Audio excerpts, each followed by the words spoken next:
Hi students, welcome in chemistry classes. तो मैं हूं प्रियंका जैन और आज के लेक्चर में हम लोग देखने वाले solutions of mock test section B. Section A के क्वेश्चंस का सॉल्यूशन हम देख चुके हैं। तो देखिए, मैंने कुछ टाइम पहले आपसे मॉक टेस्ट लिया था, उसके सॉल्यूशंस मैं यहाँ पर आपको दे रही हूँ। मॉक टेस्ट मेरे एप्लीकेशन में अवेलेबल है, तो आप जा सकते हो Priyanka Jain chemistry classes application पर। लिंक आपको डिस्क्रिप्शन बॉक्स में मिल जाएगा, या आपको डायरेक्ट मॉक टेस्ट का लिंक भी दिया हुआ है मैंने। उस पर जाकर आप ये टेस्ट दे सकते हैं, फ्री ऑफ कॉस्ट है। आराम से आप टेस्ट दे सकते हैं और उसके सॉल्यूशंस यहाँ पर देख सकते हैं। ठीक है, तो कोर्स भी अवेलेबल है। अगर आप कोर्स परचेज करना चाहते हैं तो बहुत ही आपको बेनिफिशियल रेट्स में कोर्स अवेलेबल है इनऑर्गेनिक केमिस्ट्री का, उसको आप परचेज कर सकते हैं और 6 मंथ तक उससे आप तैयारी कर सकते हैं। ठीक है, तो चलिए स्टार्ट करते हैं आज के क्वेश्चंस।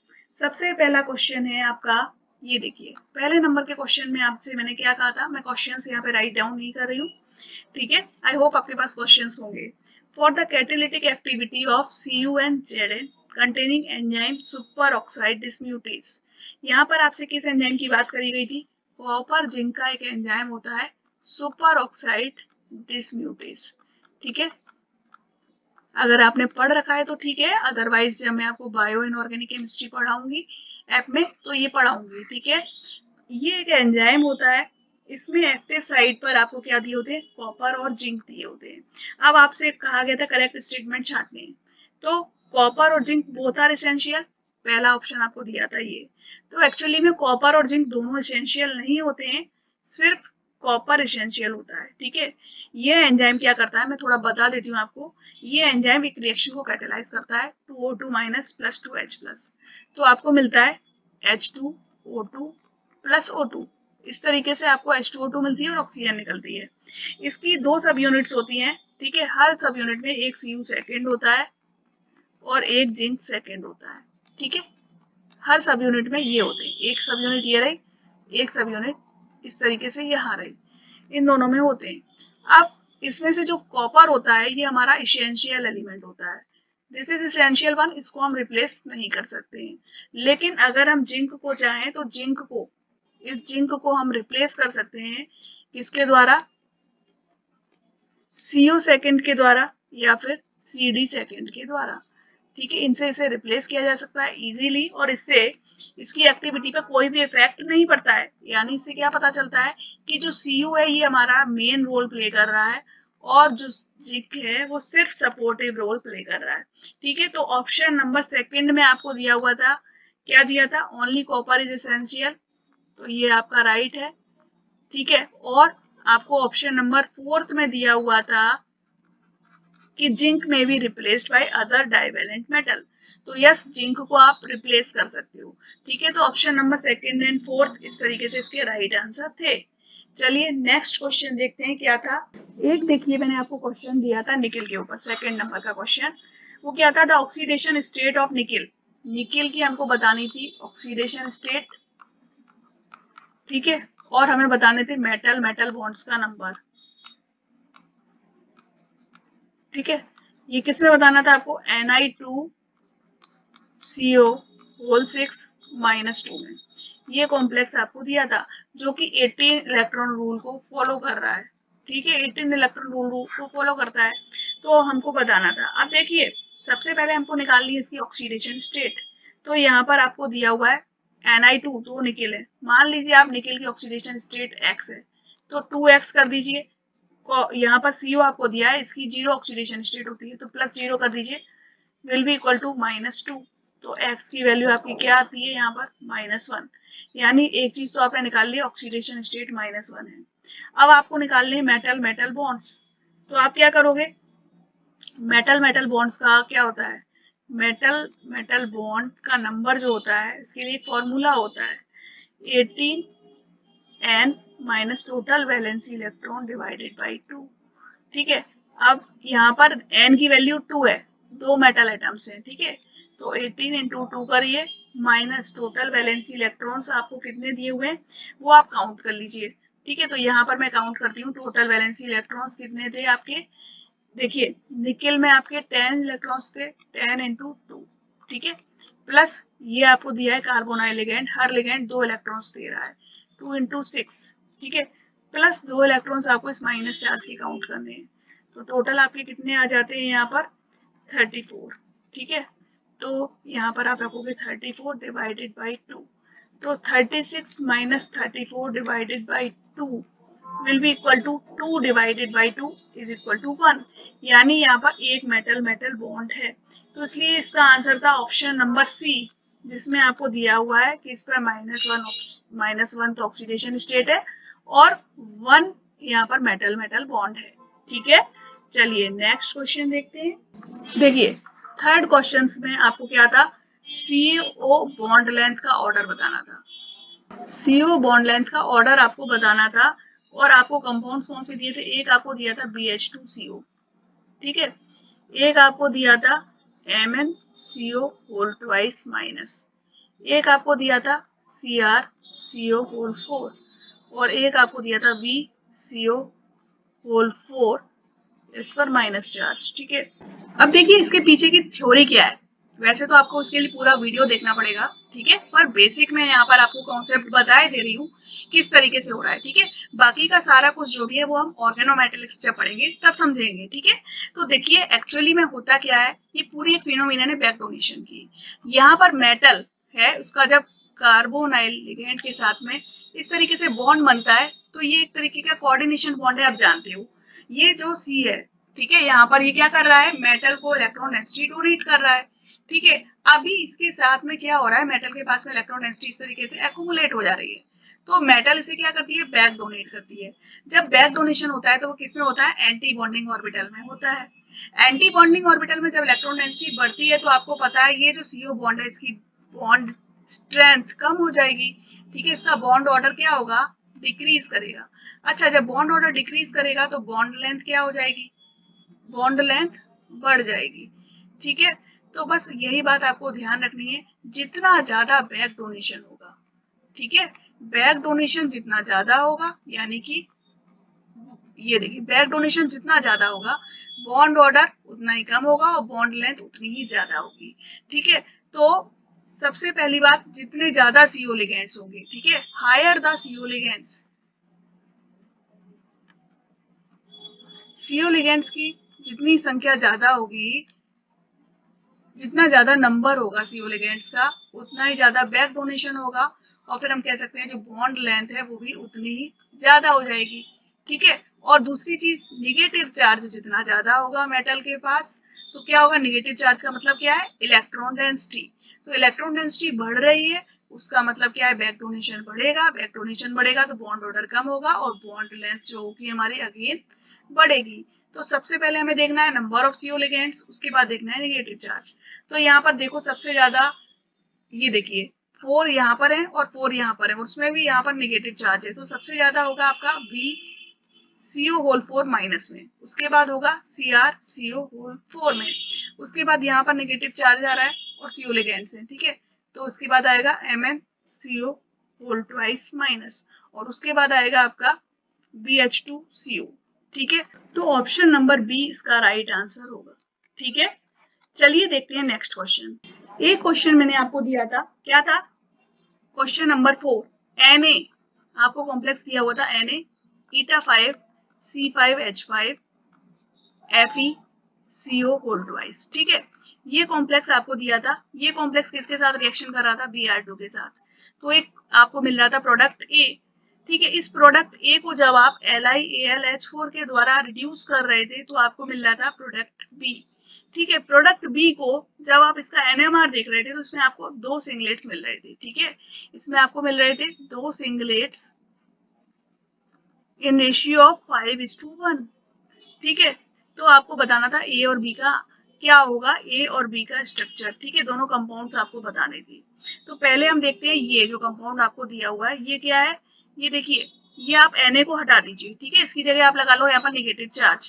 तो आपको एक तो दिया है आयरन, ठीक है, आयरन से जुड़ी है ईटा C5H5 रिंग, इस तरीके से 2 जुड़े हैं CO। ठीक है, अब आपने जब NO को हटा दिया तो यहाँ पर हो गया निगेटिव चार्ज। इसकी जब आपने Br2 के साथ में रिएक्शन कराई तो एक्चुअली में क्या था ना, यहाँ पर Na था तो माइनस NaBr हो गया।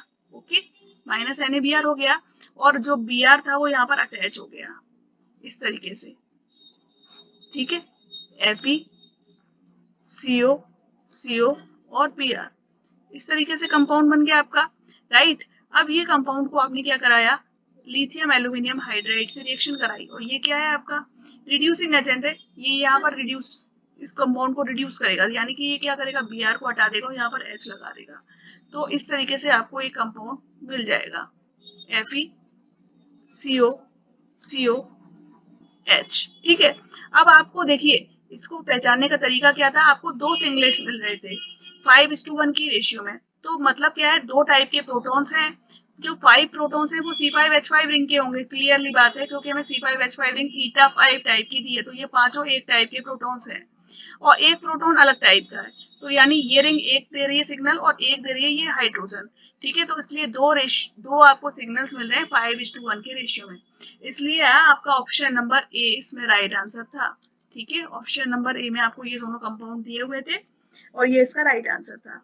चलिए नेक्स्ट क्वेश्चन देखते हैं। अब देखिए एक क्वेश्चन आपको मैंने दिया था रेडियो एक्टिविटी से, न्यूक्लियर साइंस से। क्वेश्चन क्या था, ये रेडियो आइसोटोप 41 AR ये आपको दिया था।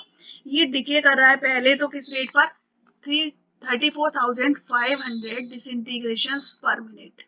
ठीक है, उसके बाद क्या होता है, इसका डिसइंटीग्रेशन का रेट फॉल्स हो जाता है 21,500 डिसइंटीग्रेशन पर मिनट। कितने टाइम के अंदर हो जाता है ये प्रोसेस, 75 मिनट्स के अंदर। ठीक है, तो आपको बतानी थी हाफ लाइफ।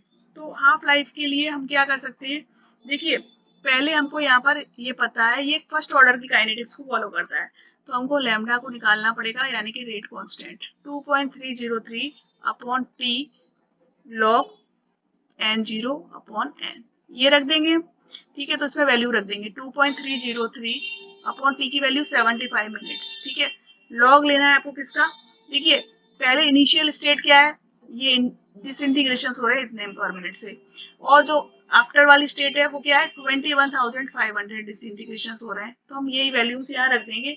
तो आपकी वैल्यू आ जाएगी 6.3 इंटू 10⁻³ पर मिनट। यूनिट्स का हमेशा याद रखिएगा।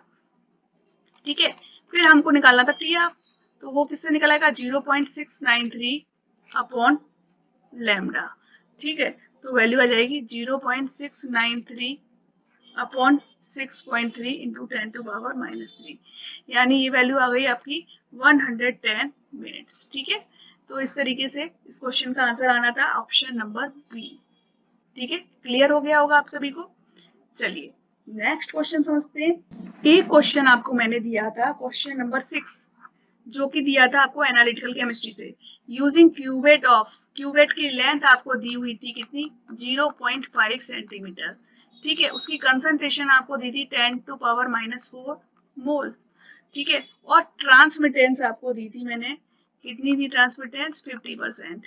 ठीक है, एट सर्टेन वेवलेंथ हमको नहीं दी थी। अब हमको बताना था the molar extension coefficient of the chromophore at this wavelength is, उसी वेवलेंथ पर जो हमें दी नहीं गई है उस पर मोलर एक्सटेंशन कोफिशिएंट यानी कि एप्सिलॉन की वैल्यू क्या होगी, ये हमको बताना था। तो यहाँ पर एक फॉर्मूला होता है, ठीक है, एनालिटिकल केमिस्ट्री में पढ़ेंगे, 2 - log परसेंटेज ऑफ ट्रांसमिटेंस। ठीक है, तो 2 - log 50% will be equal to 0.3010। Okay, ये आपको दिया हुआ है। ठीक है, अब एक और फॉर्मूला होता है, ए की वैल्यू क्या होती है एप्सिलॉन CL। ठीक है, तो ये वैल्यू आपकी इसी के बराबर हो जाएगी, दोनों ए की वैल्यू सेम होगी, तो ये वैल्यू हम यहाँ रख सकते हैं 0.3010। ठीक है, ये रख दी। तो एप्सिलॉन C की वैल्यू आपको दी हुई है कितनी है 10⁻⁻⁴ मोल्स, और L की वैल्यू आपको दी है 0.5 सेंटीमीटर। ठीक है, विल बी इक्वल टू 0.3010।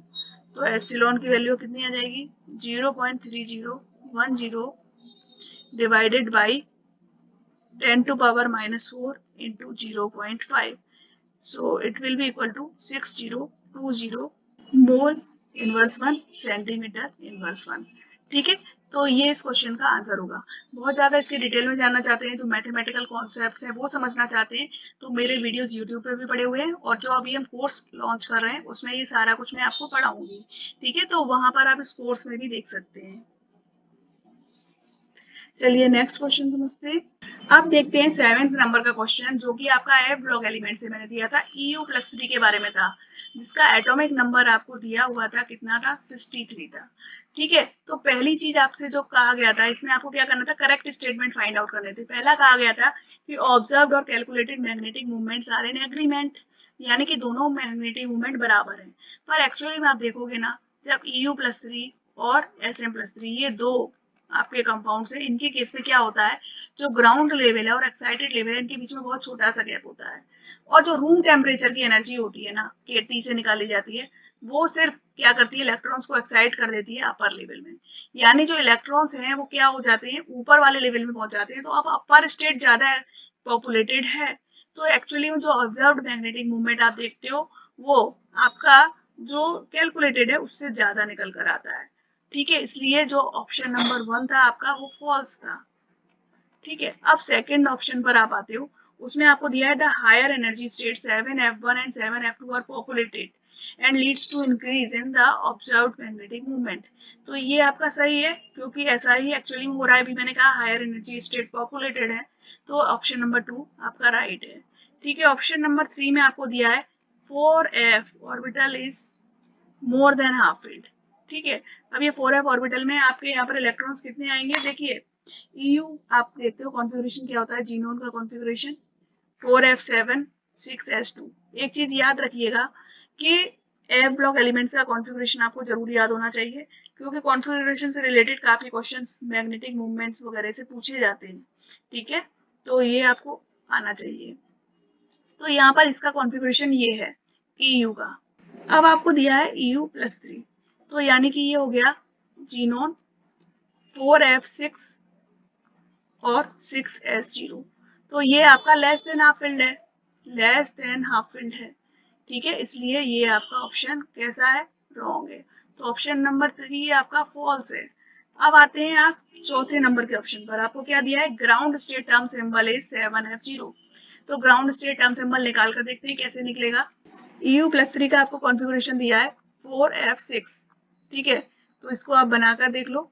ठीक है, यहाँ पर 1 2 3 4 5 6 इलेक्ट्रॉन्स हैं, +3 +2 +1 0 -1 -2 -3, ऐसे आप लिखेंगे। तो L की वैल्यू यहाँ पर क्या निकल कर आती है, L की वैल्यू निकलेगी आपकी, जितने इलेक्ट्रॉन्स है जहां जहां तक वहां तक काउंट कर लो, +0 -1 -2, इस तरीके से आपने किया तो 3 आई। और 3 आपको पता है किसको रिसेंबल करती है, F को। S की वैल्यू आप निकाल कर देख लो।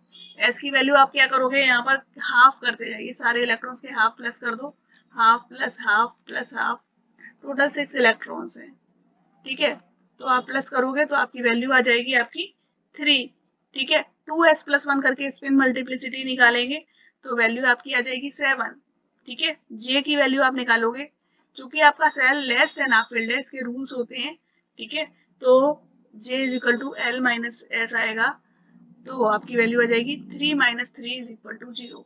तो यानी आपका ग्राउंड स्टेट का टर्म सिंबल क्या आ रहा है, ये देखिए 3 आपका F को डिनोट कर रहा था, J की वैल्यू आपकी 0 आई गई, स्पिन मल्टीप्लिसिटी 7 आ गई, 7F0 यही आपको दिया था, तो ये राइट है।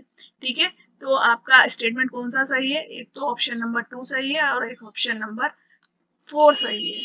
ठीक है, ये आपका राइट आंसर है। चलिए नेक्स्ट क्वेश्चन देखते हैं। आपको एक क्वेश्चन मैंने आपको दिया था, जो क्वेश्चन नंबर 8, वो किस पर था, MnH2O होल 6+2 पर। ठीक है, इस पर दिया था क्वेश्चन। तो एक्चुअली में इस क्वेश्चन में आपको दिया था कि कॉम्प्लेक्स का कलर पेल पिंक है और इसके पीछे का रीजन बताना था आपको। तो एक तो आपको दिया था presence of 6A1G state.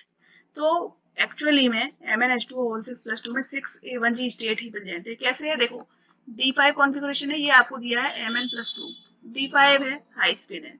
Okay, तो इसमें आप देखोगे 1 2 3 4 5 इस तरीके से इलेक्ट्रॉन्स प्रेजेंट हैं। ओके, इनका आप L का वैल्यू देखोगे +2 +1 0 -1 -2 यही होती है। तो ये तो हुई आपकी किसकी वैल्यू, L की। अगर आप इसे देखोगे तो L की टोटल वैल्यू कितनी आती है, इससे +2 +1 +0 -1 -2 आपने करा 0 आती है, यानी कि ये S स्टेट को दिखा रहा है। और आप इसकी अगर S की वैल्यू देखोगे तो S की वैल्यू कितनी आएगी, half plus half plus half plus half plus half. ठीक है, करोगे तो आपकी वैल्यू आती है 5/2। ठीक है, तो 2s + 1 कितना हो जाता है, 2 × 5/2 + 1 यानी कि 6। तो ये 6s को रिप्रेजेंट कर रहा है। 6s, s मतलब सिंगल स्टेट है जो कि फुल्ली सिमेट्रिकल है। ठीक है, तो इसको हम रिसेंबल करते हैं A1G से। तो इसमें स्टेट आपकी 6A1G ही है, इसलिए आपका ऑप्शन नंबर ए तो ठीक है। ठीक है, अब ऑप्शन नंबर बी में आपको दिया disallowed transition by spin selection rule. तो आप देख पा रहे हो यहाँ पर स्पिन सिलेक्शन रूल के अकॉर्डिंगली ट्रांजिशन नहीं हो रहा है। अगर यहाँ से यहाँ ट्रांजिशन करते हो तो स्पिन चेंज हो जाएगा, होगा कि नहीं, ये ऊपर वाला ऊपर जाएगा तो इस तरीके से हो जाएगा। ठीक है, ये ऊपर जाता है तो ये इसका स्पिन चेंज हो जाएगा, जो कि अलाउड नहीं है। तो एक्चुअली में यहाँ पर स्पिन सिलेक्शन रूल का वायलेशन हो रहा है, वो यहाँ पर फुलफिल नहीं हो रहा है, इसलिए ये डिसअलाउड ट्रांजिशन है, इसीलिए आपको पेल पिंक रंग मिल रहा है। ठीक है, तो ए एंड बी इसके राइट आंसर हैं। चलिए नेक्स्ट क्वेश्चन को देखते हैं। ओके, 9th नंबर का क्वेश्चन आपको क्या दिया था, डेल ओ की वैल्यू आपको दी हुई थी NiH2O होल 6 + 2 के लिए कितनी थी, 8500 सेंटीमीटर -1। ठीक है, अब आपसे पूछी गई थी किसके लिए, NiCl6 -4 के लिए, और दूसरा और आपसे पूछी गई थी NiNH3 होल 6 + 2। इन दोनों के लिए आपसे डेलो की वैल्यू पूछी गई थी। ठीक है, और पूछी भी नहीं गई थी, सिर्फ आपको कंपैरेटिवली बताना था कि लोअर होगी कि हायर होगी। तो देखिए यहाँ पर Cl लिगेंड है, Cl लिगेंड जो होता है आपको पता है H2O से वीक फील्ड लिगेंड है, ये वीक फील्ड लिगेंड है H2O के कंपैरेटिवली। तो इसमें वैल्यू लोअर जाएगी, क्योंकि आपको पता है जितना ज्यादा स्ट्रॉन्ग फील्ड उतनी ज्यादा डेलो की वैल्यू, और NH3 स्ट्रॉन्गर है तो इसके केस में वैल्यू हायर जाएगी। तो बस इतना सा ही आपको करना था, जहां पर लिगेंड ज्यादा स्ट्रॉन्ग वहां पर वैल्यू हायर, जहां पर लिगेंड वीक वहां पर वैल्यू लोअर। ठीक है, अभी एक लास्ट क्वेश्चन देखते हैं। लास्ट क्वेश्चन में क्या था, एक आपसे करेक्ट स्टेटमेंट पूछे गए थे। एक आपसे पूछा गया था कि जो O2F2 है उसमें डायहेड्रल एंगल 0 है। ठीक है, O2F2 में डायहेड्रल एंगल 0 नहीं होता है एक्चुअली में। ये देखिए O2F2 का स्ट्रक्चर कुछ इस टाइप का होता है। ठीक है, ये है इसका स्ट्रक्चर, तो इसमें डायहेड्रल एंगल 0 है ही नहीं, इसलिए ये ऑप्शन तो आपका रॉन्ग है। तो फर्स्ट ऑप्शन जो है आपका रॉन्ग है। सेकेंड ऑप्शन को आप देखते हैं, आपको दिया है OF2 is generally prepared by reacting fluorine gas with dilute 2% aqueous solution of NaOH। तो एक्चुअली में OF2 को बनाने के लिए क्या करते हैं, 2F2 को आप NaOH के 2% सोल्यूशन के साथ आप रिएक्शन कराते हैं, तो आपको क्या मिलता है, 2NaF + H2O + OF2, ये मिलता है आपको। ठीक है, तो ये ऑप्शन आपका राइट है। ठीक है, ओके, यहाँ पर देखिए ये डायहेड्रल एंगल जो होता है वो 109 डिग्री 5 मिनट्स का होता है। ठीक है, ये नोट करके रख लेना आप। अब थर्ड पॉइंट जो आता है आपका, वो क्या कह रहा है कि O2F2 can be readily reduced by H2S। तो देखिए OF2 जो है वो एक स्ट्रॉन्ग ऑक्सीडाइजिंग एजेंट है, इसलिए इसको इजीली रिड्यूस किया जा सकता है H2S के साथ, यानी कि ऑप्शन नंबर 3 भी आपका ट्रू है। ठीक है, तो ऑप्शन नंबर सी पर आप जाएंगे, यानी कि ऑप्शन नंबर 3 पर आप जाएंगे। जो सेकंड एंड थर्ड ऑप्शन है वो राइट है आपके। ठीक है, इस तरीके से ये सॉल्यूशंस होने चाहिए थे। ठीक है, तो ये थे सारे कुछ सॉल्यूशंस आपके, जो भी सेक्शन ए में क्वेश्चंस थे और सेक्शन बी में थे उनके। अगर इसी तरीके के और भी मॉक टेस्ट लगाना चाहते हैं तो आप मेरे चैनल पर विजिट करिए, वहां पर आपको टेस्ट के लिंक्स मिल जाएंगे, और आप मेरे ऐप पर जा सकते हैं, उसको डाउनलोड कर सकते हैं। वहां पर भी फ्रीक्वेंटली टेस्ट होते रहेंगे, फ्री टेस्ट भी होते रहेंगे, और जो आपको कोर्स कराया जा रहा है उसके अंदर तो बहुत सारे टेस्ट होंगे। ठीक है, तो आप कोर्स को ले सकते हो, परचेज कर सकते हो, और पूरा इनऑर्गेनिक केमिस्ट्री बहुत अच्छे से तैयार कर सकते हो। ठीक है, तो आपके ऊपर है, आप देखिएगा, ट्राई करिएगा, और इसी तरीके से वीडियोस देखते रहिएगा, कमेंट्स करते रहिएगा। Thank you.